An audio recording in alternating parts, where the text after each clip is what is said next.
Внимание! В одном из помещений произошло задымление. Просьба без паники покинуть помещение, пользуясь схемами эвакуации и табличками «Выход». После срабатывания системы оповещения в здании многофункционального комплекса «Зауралье» началась эвакуация. Ее самостоятельно проводили работники охраны. В течение 10 минут на улицу были выведены около сотни человек. Это продавцы и посетители торговых бутиков, кинотеатра «Атмосфера», кафе «Республика». Тем временем к зданию уже подъехали экстренные службы, скорая помощь и пожарные. Как выяснилось, это была учебная тревога, о которой заранее никого не предупреждали, поэтому все происходило как в реальной жизненной ситуации. Несмотря на час пик и большое число прохожих в самом центре города, пожарная техника приехала вовремя.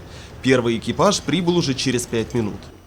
Как объясняют специалисты, основная сложность в случае реальных возгораний на таких объектах торговли – это так называемая высокая горючая нагрузка помещений. На большой площади расположено довольно много бутиков, представляющих собой конструкции из легкогорючего материала, который в случае горения выделяет ядовитый газ.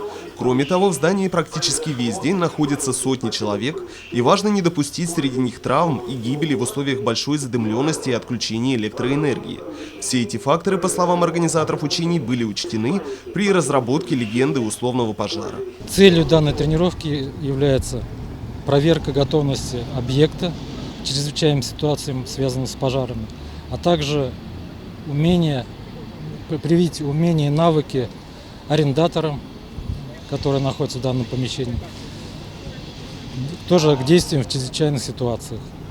Участвовало более 200 человек, приехали представители вышестоящих органов управления данного учреждения.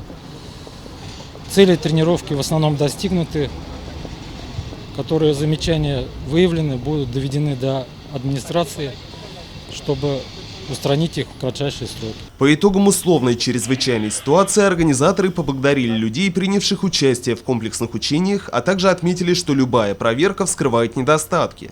Все замечания зафиксированы и будут устранены.